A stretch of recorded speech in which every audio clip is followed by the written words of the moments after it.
today, what I would like to do is to do some thinking about the idea of loving the ger in biblical Hebrew, usually translated in Jewish translations as the stranger, but as we'll see, plausibly translated also as the immigrant. And then next time, we're going to sort of begin to dive into the complex question of whether Jewish law, Jewish ethics thinks we have an obligation to love our enemies too, or maybe to ask just how far does our obligation to love extend? I think we're going to open up more questions and we are going to kind of come up with definitive answers, but I hope it'll be kind of a ride worth taking. So let's orient ourselves for a minute by I just want to share an observation, which is that if you ask someone who is kind of like educated in Western culture, and I'm using that phrase deliberately in all its ambiguity, how many loves does the Torah, does the Bible talk about? Almost inevitably, you will hear that the answer is two: love of God and love of neighbor. And the reason for that is probably because Jesus, famously, when he is asked what the great commandment is, talks about love of God and love of neighbor, quoting Devarim, Deuteronomy, and Vayikra, Leviticus. But here's the interesting thing that legacy ends up kind of eliding or erasing for us. And that is that in the Torah, there are actually three love commandments: love of God, love of neighbor, and love of the ger or stranger. And only one of them is repeated more than once, and that's love of the ger or stranger, right? It is the only one. It is repeated, as we will see, both in Vayikra and in Devarim, in Leviticus and Deuteronomy.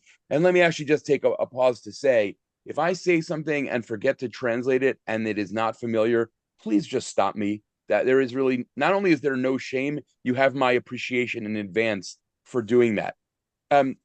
As I'm going to try and explain in a little while, the Bible's idea that we are obligated to love the stranger or immigrant, the ger, is actually one of the Hebrew Bible's greatest moral revolutions. I'm going to explain. I want to kind of hold you in suspense if I could, but it's more just that I want to get there in a logically coherent way. It is one of the most interesting, provocative, and really quite revolutionary moves that the Torah makes. Amy, you have the sources in front of you, right, that you can share. So let's turn for a minute. I want to look at the three ger commandments. You'll see what I mean in just one second when it's shared.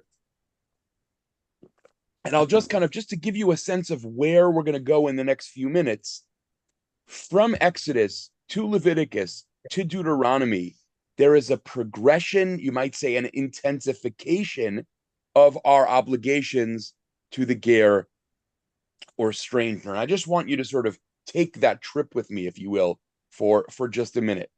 In the book of Exodus, oh, the Hebrew came out really funny on this computer. Why did it do that? Wow. Hang on, let me try to share in a different way. Give me one moment. Sorry about that. Yeah, I don't know why. It's also in the chat. For now, everybody can also click on the link in the chat. Give me Yeah, one the moment. version that I have open doesn't do that at all. Yeah, give me one Worst moment. case, we're going to live without the Hebrew for now. Oh, it's fine on the PDF someone just posted. Um, it just does that. Then there you go. Oh, nice picture.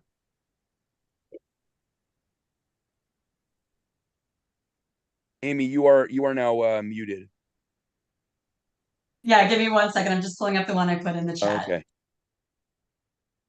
While I'm going to take this opportunity to say that I have seen some people who manage to follow the chat while they are teaching. It is unfathomable to me how they do that.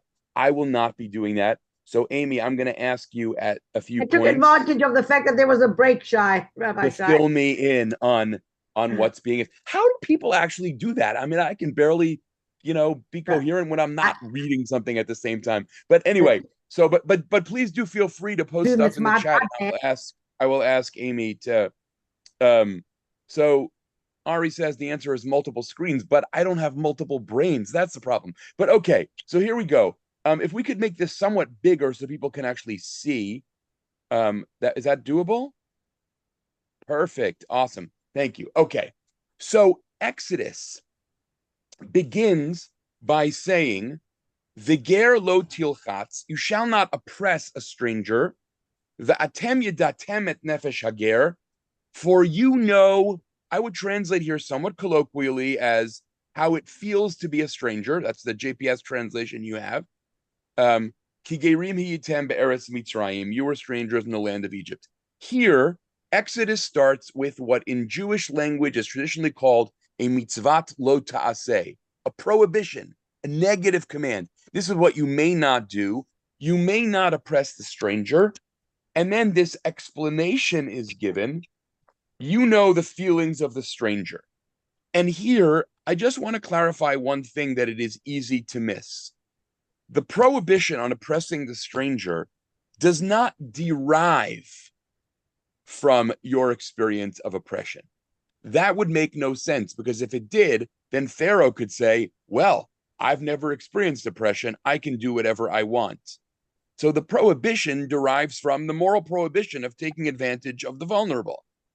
But that prohibition is intensified, is radicalized in the Jewish imagination by the fact that we know what it feels like. Already, traditional Jewish commentaries, somebody named Rabbi Eliyahu Mizrahi, who wrote one of the famous commentaries on Rashi's commentary on the Torah, already says, please don't be confused here. It is not our suffering that makes it prohibited to inflict suffering on other people. That's just a prohibition.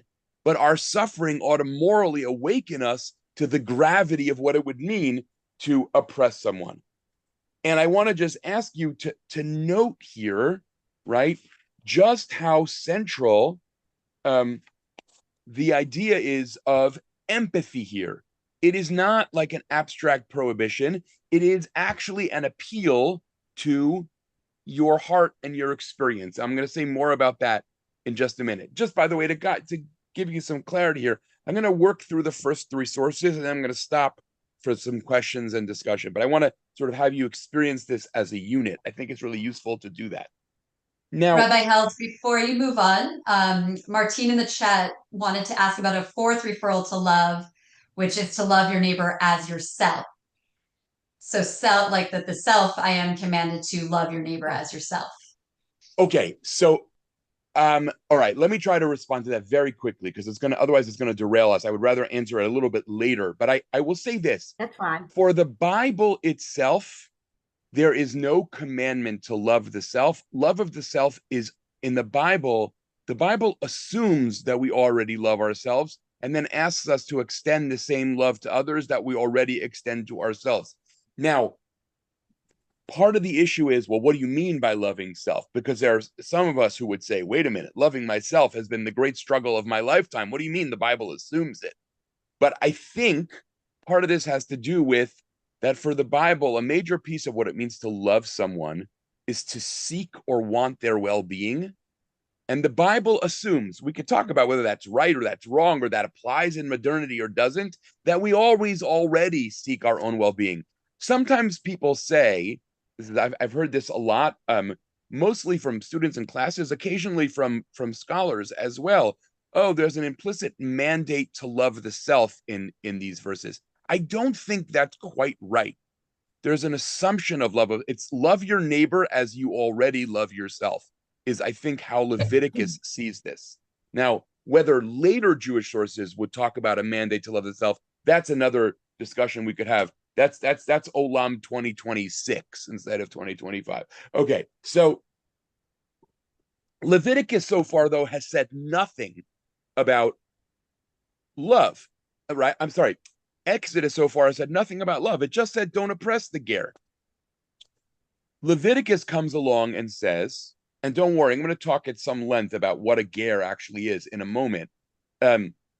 Leviticus comes along and says, I'm going to read in Hebrew and translate, lo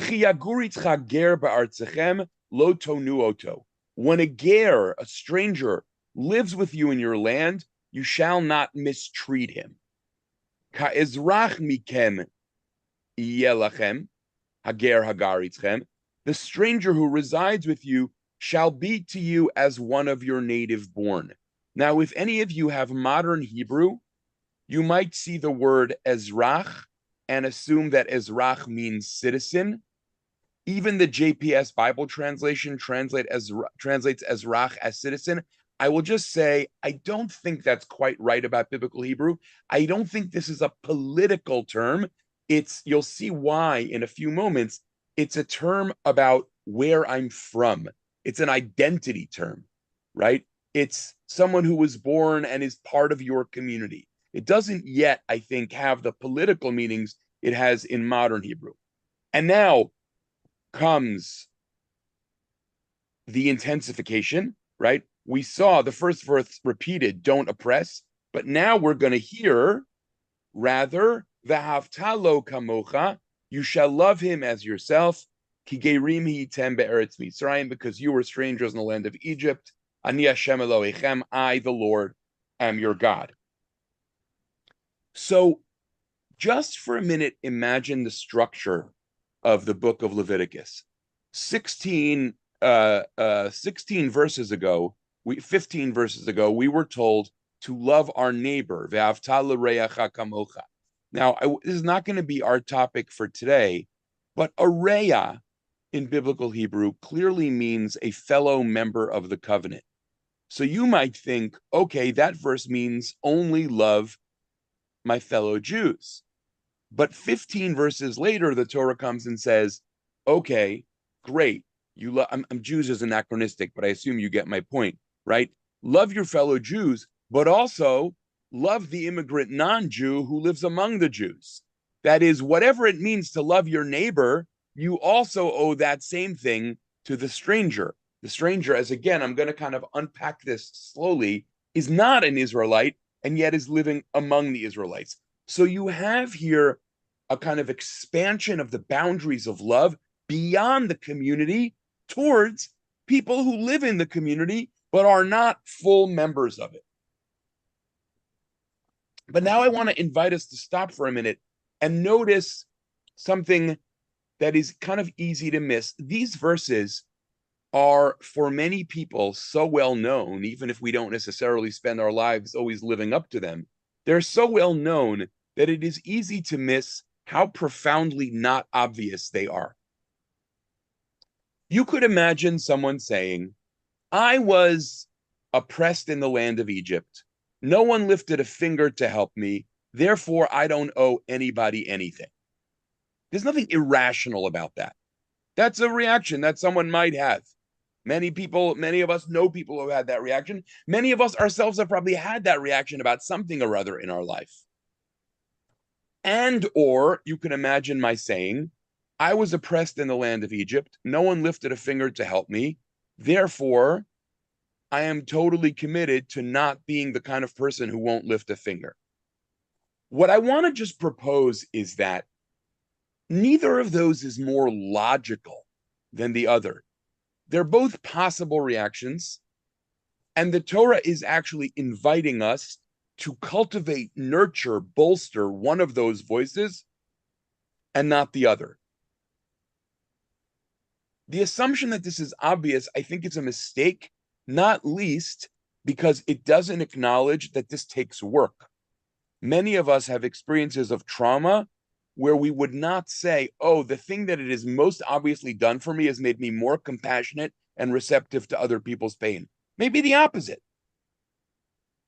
And for what it's worth, this is like, a different discussion. I think I write about this in my book, Judaism is About Love. My sense, quite honestly, from my own life and also just from, people coming to talk to me about their experiences over the years, most people who have experienced severe trauma actually have both of those voices swimming around in their head. The voice that says, if you had had my mother, you would know that I don't owe anybody anything ever again. And the voice that says, wow, I had my mother. Every vulnerable child feels like they're mine.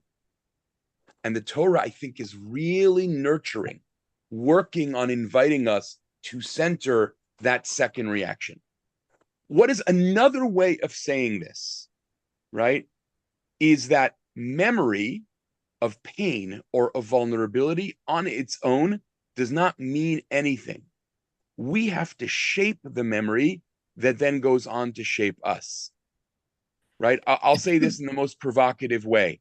Auschwitz on its own does not have a lesson to teach about what Jews' responsibility towards the broader world is. You could imagine someone saying after the Holocaust, Jews don't owe anyone anything. And you can imagine someone saying after the Holocaust, Jews are commanded to be extremely sensitive to who's most vulnerable, right? It's we shape the memory that in turn shapes us. Or if I could borrow a term from a Christian theologian friend who's written on this, memory by itself is dangerously underdetermined. Memory is dangerously underdetermined. Now, what is being asked for here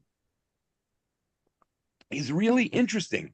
I describe this, this is totally my language, which you're welcome to take or not. It's a double act of moral imagination. First, I project myself back into the past such that it wasn't my ancestors who were slaves and strangers in Egypt, it was me.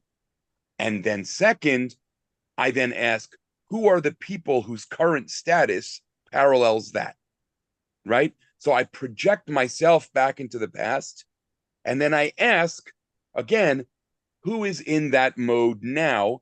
And I cultivate empathy.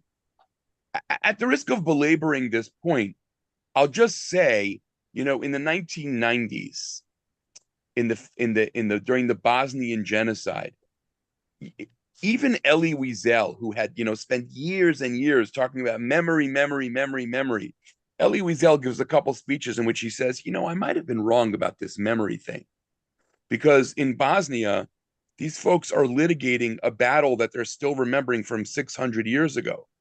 Maybe I should have said memory that leads to compassion. But just memory on its own is not inherently moral. Memory can be quite toxic. And that's the point I'm inviting you to sort of consider about Vayikra. And we can talk about this later if people want to go there. But I'll just say that even in the Bible itself, memory is very loaded.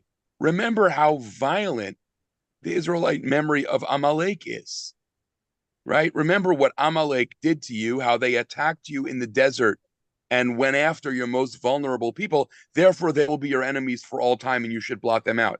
That is not exactly touchy-feely. That is really, even the Torah itself is giving expression to these two voices. Let me take one more step and then I'm going to stop for reflections. Deuteronomy seems to, on the surface, just repeat what Leviticus says, but I actually think it does something quite, almost again, a radicalization. So, in Deuteronomy chapter 10, this is source 3, Ki Adonai Elohechem hu Elohei Elohim va'Adonai ha'Adonim. The Lord your God is the God of all gods, the Lord of all lords. And then words that may be familiar from the Amida prayer, if you're familiar with that. Ha'el, Hagadol, Hagibor, V'Hanorah, the great, the mighty, the awesome God.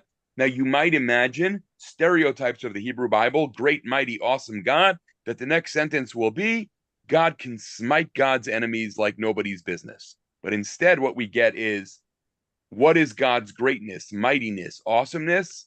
God shows no favor and takes no bribe. Lo yisafanim v'lo yikach shochad. A God who doesn't take bribes is an expression for a God who's not impressed by wealth.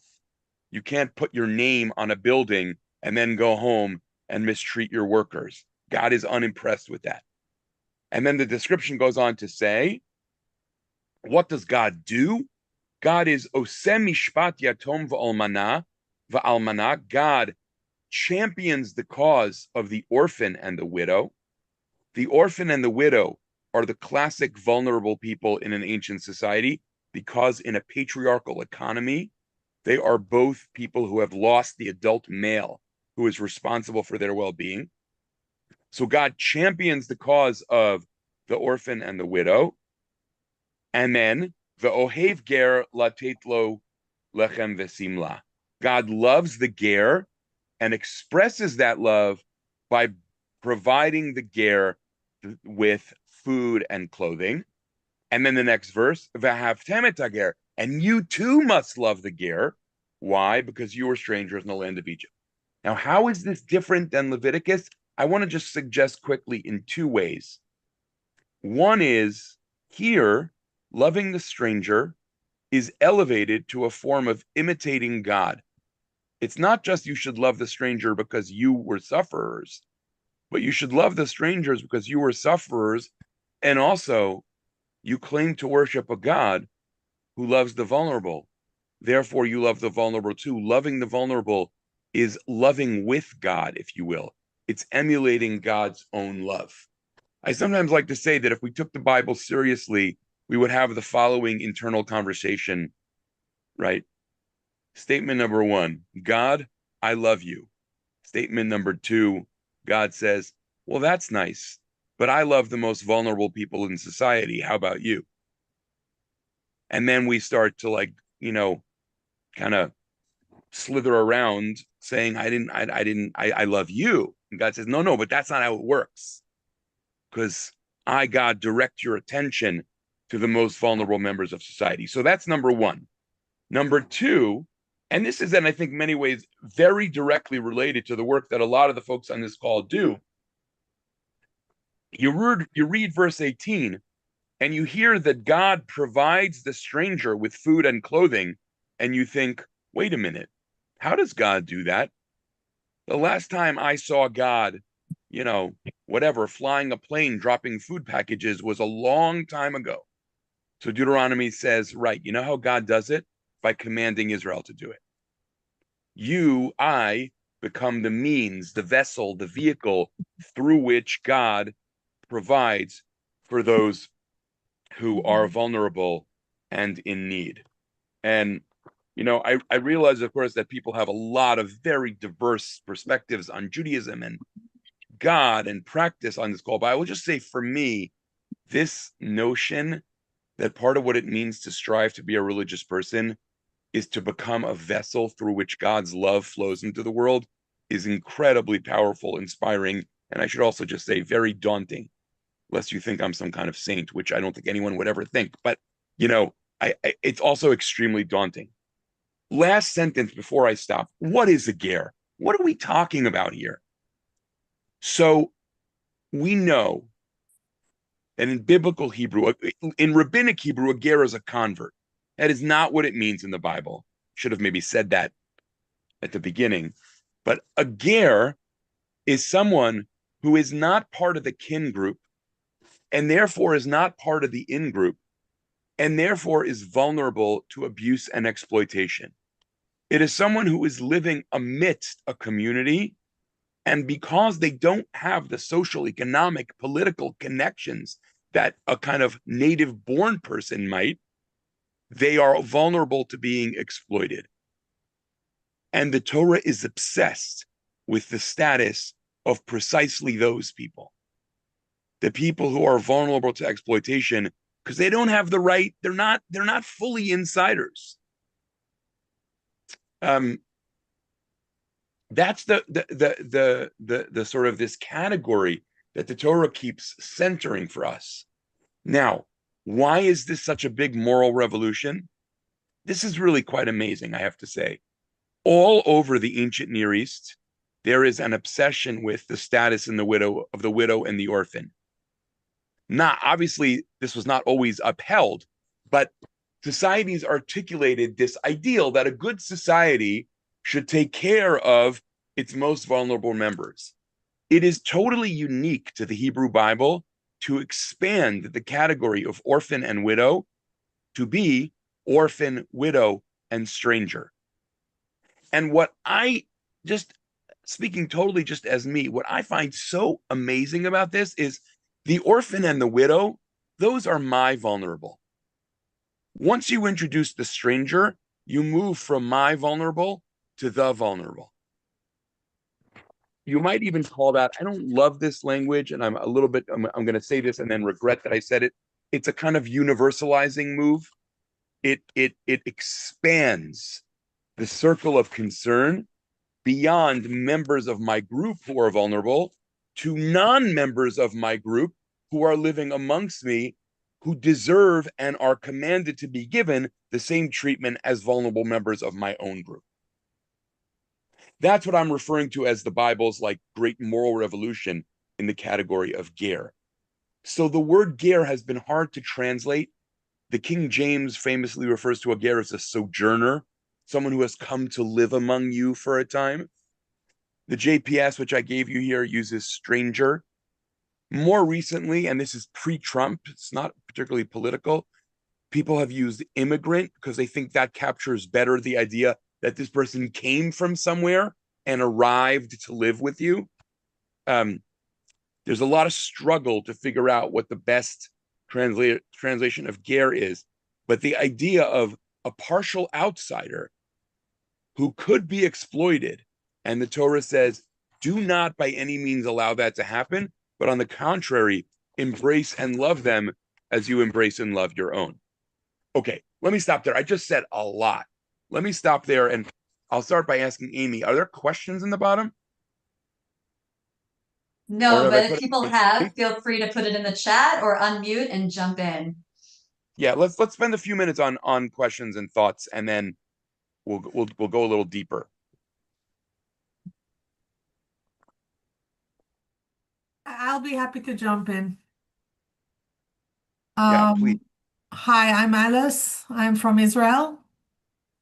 And I'm the CEO of an organization that does humanitarian relief around the world. Including, we have in Israel 2 dental clinics that support refugees, give them free dental care. And why am I saying all of this? Is because I am personally married to a Hindu, to an Indian guy. We've been married for 22 years. And I've had such a tough time with the Israeli government, with Israeli society by being married to a Hindu.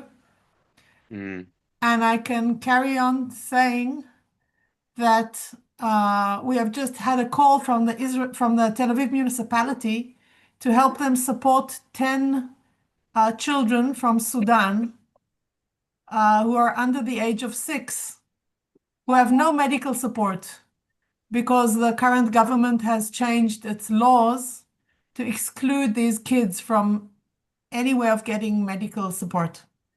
And my feeling is, I have 2 feelings while listening to you.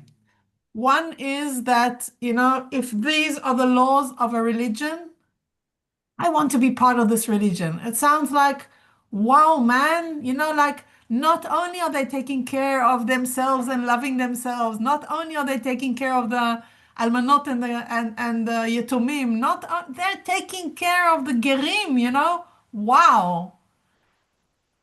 I really can't get how much there's what an enormous gap there is between this beauty and between reality. And I'm talking about Israel. That's what I know. Judaism, Israel. Yeah. So first of all, thank you also for both your honesty and your vulnerability in sharing that. So let me say a couple things that I don't think will surprise anybody, but I often tell my students in Jewish thought that any religious thinker worth taking seriously lives with almost unbearable pain at the gap between what they think a religious tradition teaches and what they think the reality of religion is. Or as I sometimes like to tell my kids, the problem with religion is that people are in charge of it. Right? And so even, I'm going to say this in a very traditional theological mode. This is not a theology seminar, but you'll see why I'm saying this in a second. Even God gives God's word to people and then they muck it up. Either they mishear it or they use it to condone violence, whatever it might be, right? So I think that any religious thinker in any tradition that I'm aware of wrestles with this. I mean, I'm going to go out on a limb here. I don't know what people's politics are, and I'm not making any assumptions, but I'll just tell you, I spent about 2 months ago, I spent a few days at an evangelical retreat center in West Texas. And it was really, I didn't realize where I was going until I got there. I was told I was going to teach a bunch of evangelicals, and I thought, okay, great. This will be really complicated. I'm going to teach a bunch of Trump voters. We're going to have really interesting conversations. It turned out what I didn't know until I got there was this is a retreat center for evangelicals who are, they describe themselves, which I love this description. The director of the center said, oh, my denomination is fed up evangelical. I'm a fed up evangelical. I'm sick of what's been done to the evangelical church. I'm sick of all the hate perpetrated in my name. And I have to tell you, it was actually enormously comforting to me to be there, because it's always comforting to realize that your people are not worse than anyone else. Unfortunately, you're also probably not better than anyone else, but you're not worse than anyone else. In fact, if I could, at the risk of never being invited back here again, I will tell you an experience that I had that changed my life. And it's worth sharing because it really is kind of unbelievable. I was the rabbi of Kilat Hadar, the minyan we had just started that gave rise to the Hadar Institute. It's like 25 years ago. A very dear friend of mine who's a very devout Catholic Bible scholar comes to visit my wife and me for Shabbat. We're walking home from shul. He says the following thing to me, and I swear to you, I'm not making this up. He says, you know, Shai, I'm very jealous of Jews. And sort of kind of mesiach lefi to me, just kind of like spills out unintentionally. I say, why? Which is not the best response, but I say, why? And he says, well, I don't know if you know this, but at Catholic Church on Sundays after Mass, people stand around in the parking lot and they talk about each other. And people start whispering about who's having an affair and who is like corrupt in business. And then he adds the following line, which made me laugh out loud. He says, but Jews are so nice to each other. And I turned to my wife and I was like, do you understand what just happened? It turns out it's not Jews, it's people. It has made it, I'm not kidding when I say that experience made it so much easier for me to go on functioning as a rabbi. Because all the things that drove me crazy about the Jews I was working with, I was able to reframe just through that little encounters. This is what people struggle with, not what Jews struggle with. It's just more painful to me because I'm a Jew. So, Alice, when you say that, what I think about is how common this is and how painful it is, and how much people who take certain parts of tradition seriously have to fight for the possession of Torah. I mean, I always say Hadar in Israel. When people ask me what is Hadar in Israel, what I always say is it is datiyut acheret. It is a different way of being religious, a different way of understanding what it means to be religious. But this is very hard stuff. The fact that the most abusive, derogatory language about Sudanese refugees and asylum seekers in Israel was put forward by a religious party, Shas, is abhorrent. It's abhorrent. I've said this in Israel. The language of mistanenim is abhorrent from a religious perspective. Abhorrent. Talk like that about humans. It's the same thing in America. I say this all the time and get yelled at. A person is not an illegal, right? That's a vile way of speaking. How does a religious person speak about people that way? Right? About any people, let alone people that the Torah tells you specifically God is obsessed with their well-being. How do you do that? I'm sorry, I don't mean to be preaching. I'm just trying to underscore. I mean, I hear you loud and clear, and I think it's really, really important. Okay, next question. Sorry. Thank you. Anybody else want to ask? I mean, I'm happy to go forward in the text, but I see Neil's. Is that a hand?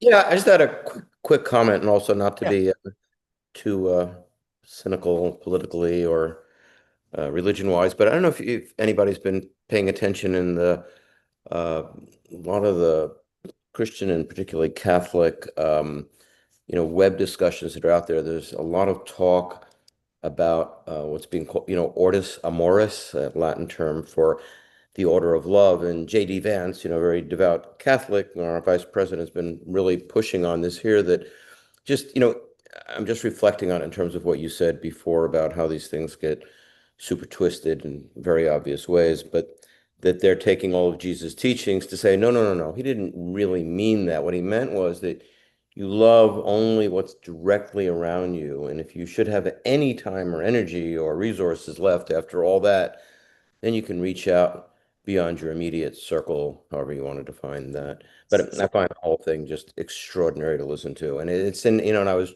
reading through the World Catholic News website. There's just tremendous theological discussion about this, about, how many people say, yeah, this is really the meaning of Christianity. You're not really supposed to be reaching out there. Anyhow, just a comment. So I appreciate your sharing this, because I actually want to say something that may be useful for folks in kind of developing a language around this.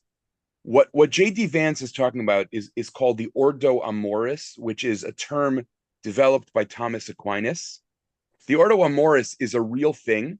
I argue in my book very strongly, not using that language, obviously, that there is also an Ordo Amoris in Jewish ethics, but it simply doesn't mean what Vance is saying that it means. The Ordo Amoris, as Aquinas uses it, for example, means something like, look, if my child is starving and my neighbor's child is starving, it is perfectly reasonable and ethically permitted for me to feed my child first. But it is not permissible for me to feed my child only and then say, okay, my business is done here. Meaning what it's about is, this is, if you're interested in this in a Jewish, I tried, for whatever it's worth, I tried in my book to develop a Jewish language around this, about making space for partiality, not partiality in the sense of I'm partial towards you, right? I'm allowed to love my daughter more than I love my neighbor's daughter. In fact, it would be creepy if I loved them the same way. However, the challenge is, how do we not allow family first to disintegrate into family only? That was the kind of the cynical trick that Vance is sort of playing, is like, oh yeah, I love my family first. And it was not surprising that Pope Francis felt the need to basically rebuke J.D. Vance, because he was taking an authentic idea that we find in Judaism and Christianity. I don't know Islam well enough, but I can only assume that's a Muslim idea as well. And sort of twisting it in this kind of like validating indifference and even cynicism towards other people's suffering. Some of you may have even seen, actually, that just last week, Pope Leo, in an interview, changed languages to say in English, if you are an opponent of an abortion, but also engage in the dehumanization of immigrants, to be clear, you're not pro-life at all. Right? It's that kind of discourse, Neil, that the popes have been trying to push up against very directly and explicitly. Okay, anyone else? Oh, I see something floating through the bottom of my screen. How to get this conversation going in Orthodox circles. Oh, wow. So that's a hard question. It's a really hard question, because let me say something here. I since some of you don't know me, I want to just say something really clear, and hopefully Diana or Amy can vouch for me here if you're doubting me. Nothing that I'm about to say is intended to be remotely anti anybody. It's actually just trying to understand the predicament. I think that Orthodox Judaism in America is in a very similar predicament to much of evangelicalism in America. That is, it has made certain choices politically that have led it to some very strange places. And we could analyze why. Some of it has to do with Israeli politics. Some of it has to do with how expensive it has become to be Orthodox, which has made people Republicans, which has made people vote in certain ways. It's like a lot that could be its own discussion. I would say a couple of things are worth thinking about. First of all, there are minority voices in the Orthodox world that are worth listening to and hearing, who are very clear on this point. Being loud and being authentic and compelling are not synonymous, as we know. But also, I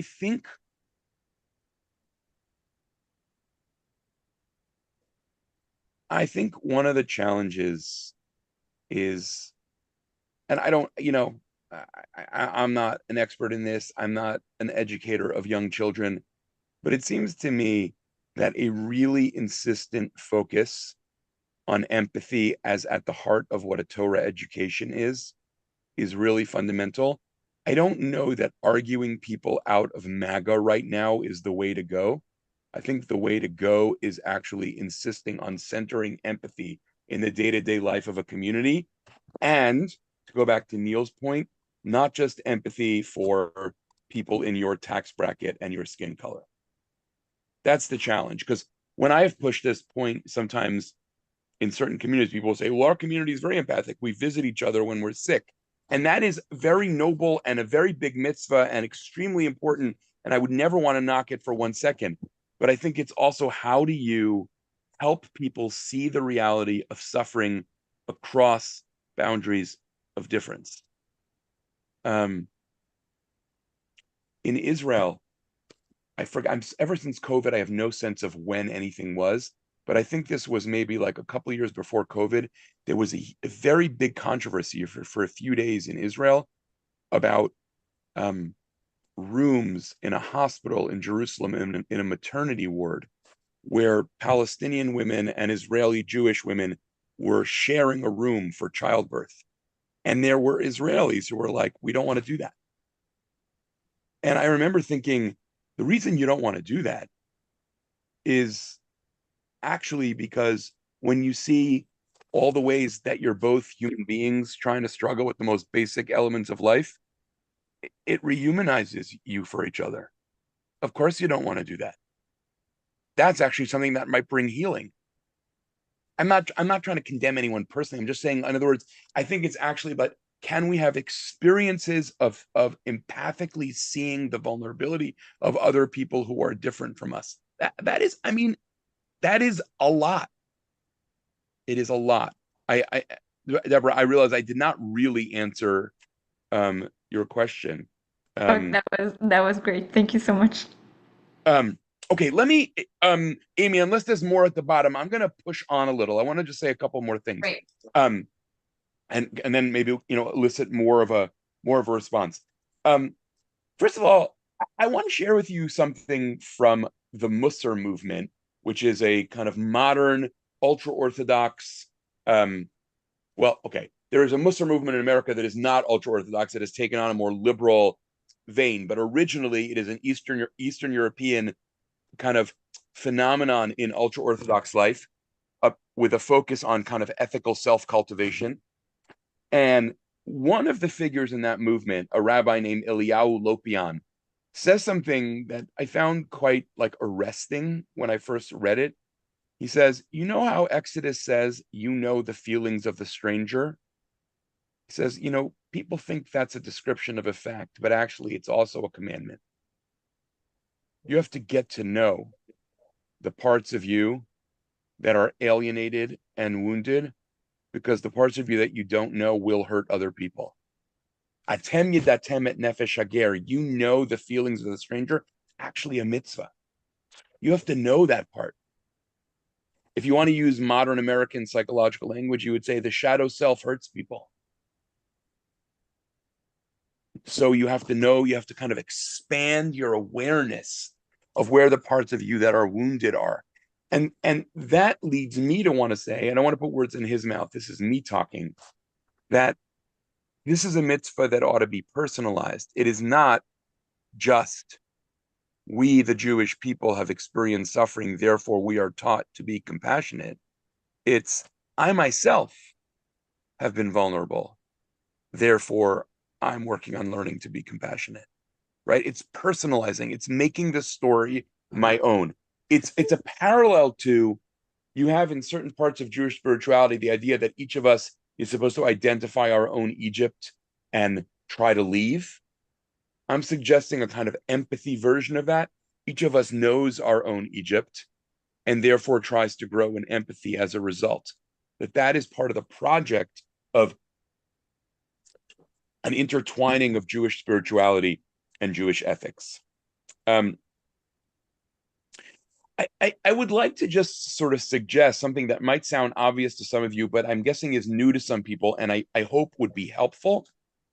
I think that the Torah's obsession with loving and protecting the stranger is part of another biblical, a larger, more encompassing biblical project, which is, as I understand what the Torah is doing, it's basically saying to the Israelites, look, when you get to the land, I would like you guys to create an anti-Egypt. If Egypt was a place where the exploitation of those who were weak and vulnerable was commonplace, I want you to create a place where it's unimaginable. If Egypt was a place where the outsider was taken advantage of, I want you to create a place where the outsider is embraced. That it's a larger biblical project. And I could give you many examples of this, but I actually want to show you one. If you turn to source 5, so Amy, if you, yeah, great, thank you. You're one step ahead of me. I want to invite you to look at a little talked about law in Deuteronomy. And in order to understand this law, you have to know something about ancient Near Eastern legal practice. In the ancient Near East, pretty much universally, it was forbidden to harbor fugitive slaves. One who harbored a fugitive slave was a criminal, could often be punished with violence or even death. One was obligated to grab a fugitive slave and give it back to its master. Now listen to Deuteronomy. Lo taskir eved el adonav. You may not turn over a master to a master, a slave, asher yinatzel elecha mi'im adonav. A slave who seeks refuge with you from its master, you may not. In other words, you must harbor a fugitive slave, right? The ancient Near East says you may not harbor one. The Torah says not you may, but you must, right? You may not return them. And then in the Hebrew, you can almost, I'm going to read, if you hear it in the Hebrew, you can hear the repetition of the sound cha, meaning in your place. Imcha yeshev, with you shall he dwell. B'kirbacha, in your midst.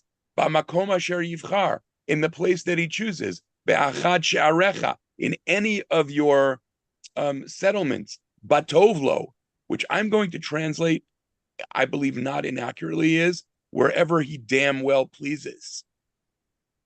Lo tonenu, do not oppress him.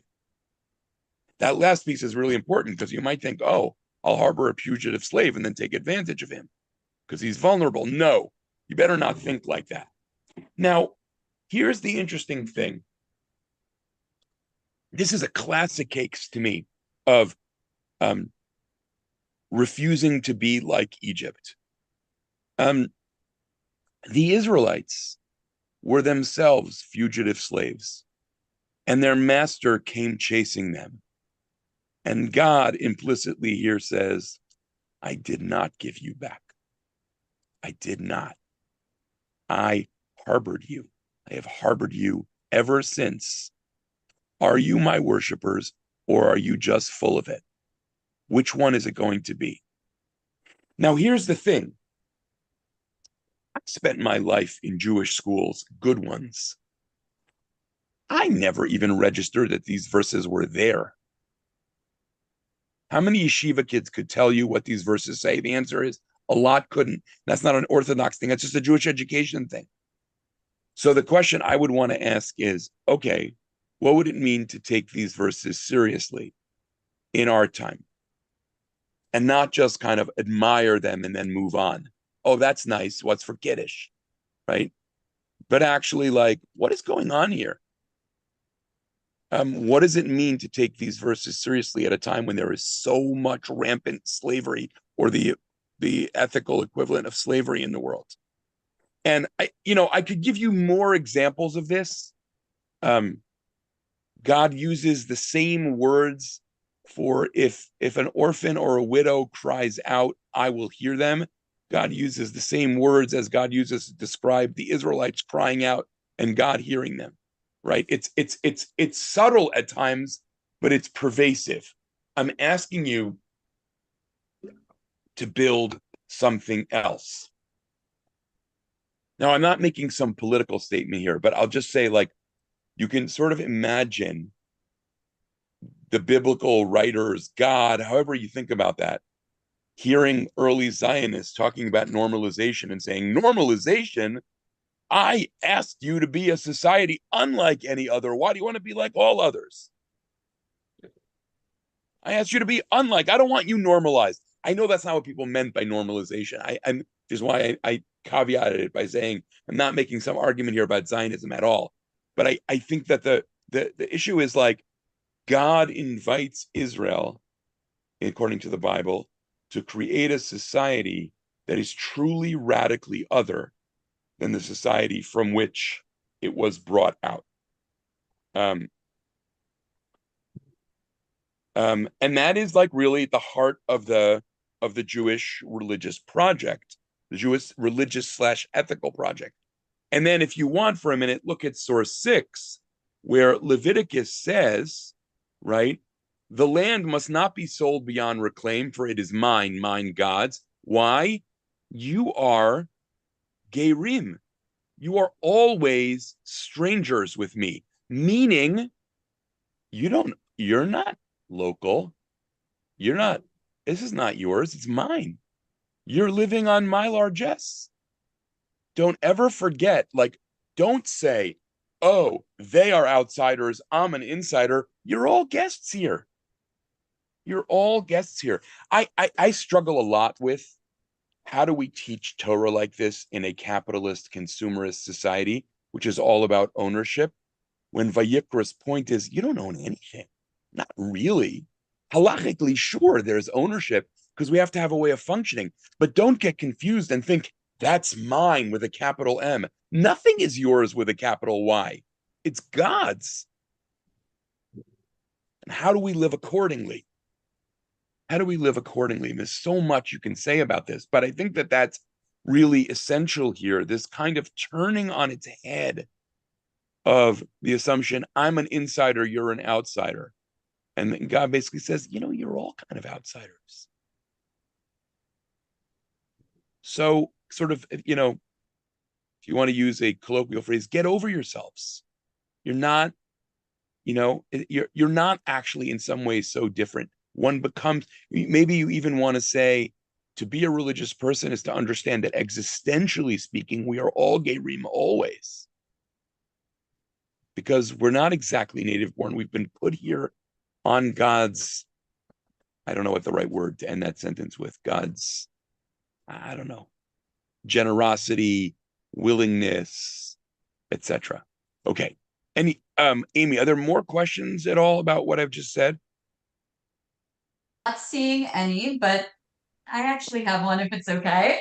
I'm curious about proximity, right? It keeps saying among you. And obviously in a modern time, I think it was Jonathan Sachs that talked about the Torah couldn't imagine, right, that we could fly across the world, that we would have news about the world right in our on our cell phones in our hands.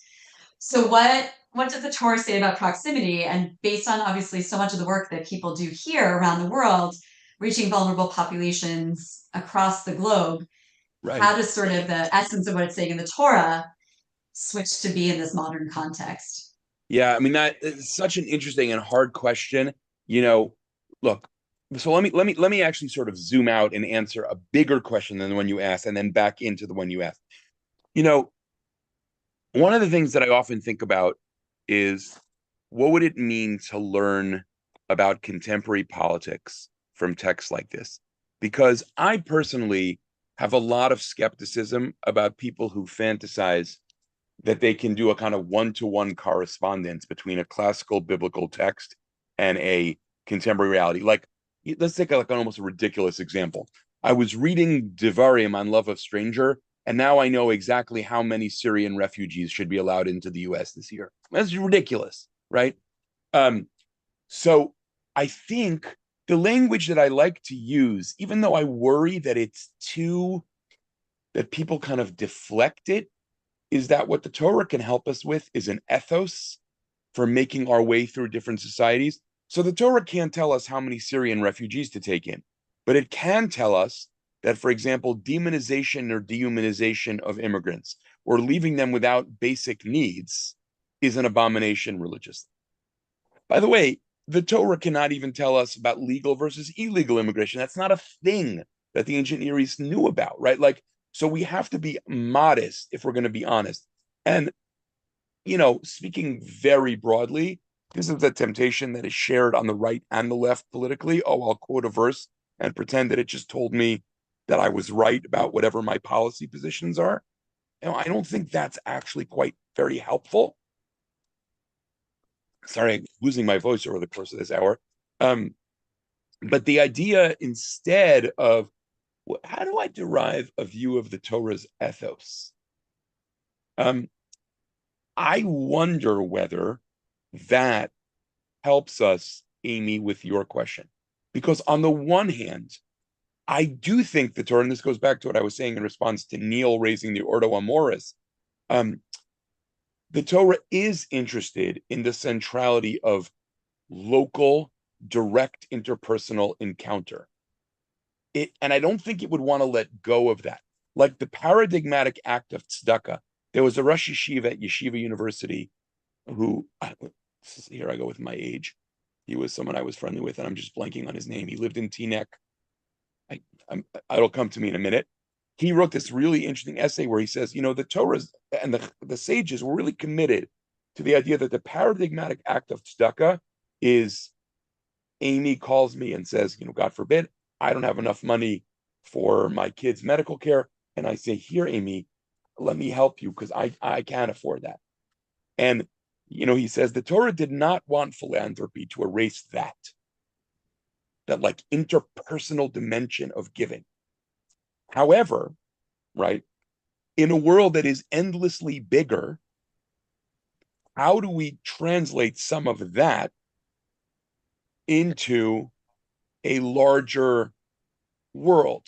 I'm not saying this so eloquently, but that's really the question. I mean, I remember, I don't know, people here are of many different ages, but some of you probably will remember this. You were roughly the same age as me during the genocide in Bosnia, thinking, oh, this is being broadcast on CNN. How does that change, what my obligations as an American are versus what it might have been in World War II, where I learned about things 6 months later, right? All of these things, not just proximity, but immediacy because of journalism, I think complicates work a lot.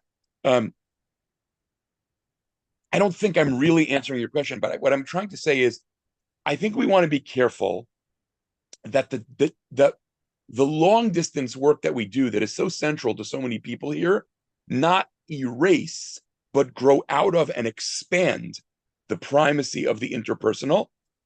And I would say that I personally, religiously, am extremely inspired by people whose work is actually about facilitating interpersonal dimensions of communities developing, right?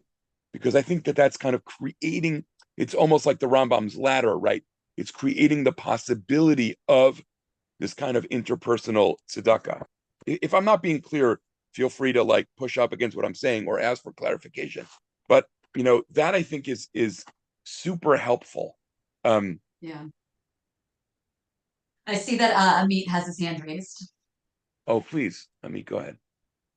So if I understood correctly, we're looking at the Torah not with an eye for the nitty-gritty, details of how we're supposed to operate today, but more for the ethos, the values.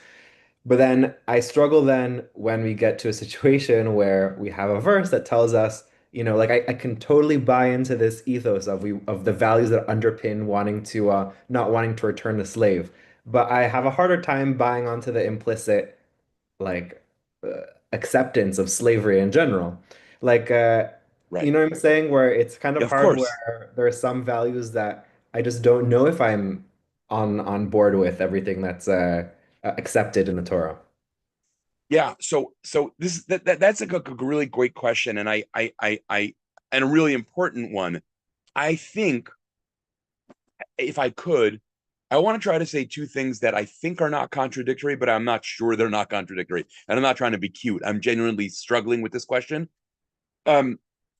I think that the Torah understands itself to be humanizing as much as it believes it can the circumstances in which the Torah emerges. One of the dangers of that is it appears to condone sometimes things that from a more modern perspective seem abhorrent, meaning imagine that you're a reader in the 5th century BC and you're like, oh my God, I'm not allowed to harbor a slave. That is so demanding. That's revolution. That's crazy. And then you read it in 21st century Ramat Gan and you're like, there are slaves, right? And those are both legitimate responses. And neither one of them is actually wrong. What I would like to imagine, and I'm going to underscore that that's meant to be very honest. What I would like to imagine is happening in the Torah is the setting in motion of a project that over time will abolish slavery.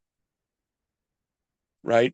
I had I think I wrote about this in the Heart of Torah that Amy mentioned, a very traumatic conversation with a teacher of mine when I was in yeshiva in Israel. And I don't know to this day whether he was being kind of like outrageous to make us think or whether he really thought this. He actually said in a shiur one day in a class, he said, you could argue that in an ideal world, Jewishly, we would have slaves so that we could fulfill the mitzvah of treating them well. And I was like, 1,000 times more than I do, but I know that that's wrong. I know that that's not what the Torah thinks. Now, I suspect as I'm getting older that maybe he was just trying to force us to think about our relationship to this, but maybe not. But I think it's about setting things in motion. But the same thing applies, by the way, with gender, where Devarim in particular tries to raise the status of women in various ways, not only in relationship to the rest of the ancient Near East, but even in relationship to Shemot, to Exodus. But then you read it, Amit reads it in 21st century Ramat Gan and says, but wait a minute, this is accepting of patriarchy. To which the answer is, yes, it's trying to humanize patriarchy as much as it can. And then we have to decide, all of us, do we think it is planting the seeds for dismantling patriarchy? That's ultimately an interpretive choice. We can't prove that, right? I can never prove to you what the Torah imagined is that eventually. There's no way to do that. So we all make big interpretive choices in what we think the process the Torah sets into motion looks like. For what it's worth, a number of Talmud scholars have tried to argue that, for example, when it comes to gender, the reason why the sages of the Talmud pushed various aspects of Jewish law further is they thought the Torah was winking at them and saying, yeah, keep going, keep going. Is that right? I don't know. I will be honest and say I want it to be right. I need it to be right if Judaism is going to be a viable religious tradition for me, right? I can't prove it's right, but you also can't prove it's not right, meaning it's just hard to fully know what to do with that. But this is why Judaism, I think, is always an ongoing conversation, right? It's not meant to be fossilized in that way. It's like, how does this continue to unfold? Just to take your point one step further, there's an amazing passage in the Mishneh Torah, Maimonides' great law code, where he's so honest that it's really one of the most interesting moments, I think, in the history of Jewish law. He's so honest that he says, technically in halakha, it is permitted to work a non-Jewish slave to the bone. He says that in 5 words. And then in 20 lines, he says, and one who does that is abhorrent, disgusting, not even in the conversation of Torah, right? And it's like really interesting because he felt the need to say, yeah, I understand the law I've inherited allows discrimination, and I don't want to lie about that. And then it's amazing. He just basically says, if you do what the law permits here, you are not a moral person. Now that raises unbelievably difficult questions. Why would the Torah permit something that is more, right? All the questions you're raising. But I'm just sort of pointing out that this is a kind of this ongoing process. And it sounds like at the end of the day, it just emphasizes the centrality of oral Torah and how it's supposed to supplement and build off of one document that, is not supposed to be. Yes, oral Torah, and also, and this goes back all the way to Alice's question from 45 minutes ago, or her comment. not all of us are Torah scholars, and not all of us should be, but all of us are responsible for which Torah scholars we look to as teachers. That's a choice you make. Like, if I see someone who does not behave in a decent way, like I don't care how learned they are. It's like my teacher, Rabbi Yitzchak, I once heard him say about a particular person I will not mention. Yeah, he knows the whole Talmud almost by heart, but he doesn't actually know the first thing about Judaism. I found that to be a very liberating thing to hear a great rabbi say. And I intuitively knew exactly what he meant. I hope that's a little helpful. You want to take one more, Amy, if there is one, and then I'll drop off and you guys can Sure. Any final questions? go to the next step. If you don't see any in the chat, but feel free to unmute or drop one in the chat if that's easier for you.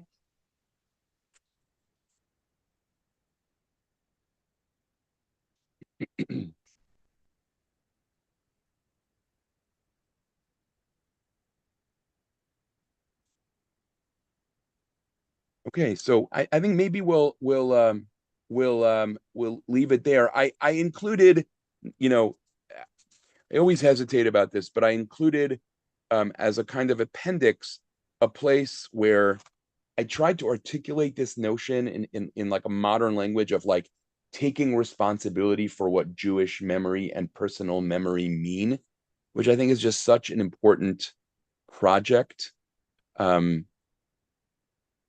I think we haven't even begun yet, for example, in Israel or in the diaspora, to talk about what October 7th is going to mean over time, let alone about what the war in Gaza is going, like all of that remains to be done. And I think it's at least worth reflecting on what does it mean to do that and what is supposed to guide us in that process. So thank you all. I hope this was at least like stimulating, and I look forward to seeing some of you, or many of you, or God willing, all of you on Wednesday. And thank you, Amy Thank and you Deanna. so much, Rabbi Held. Thank you so much.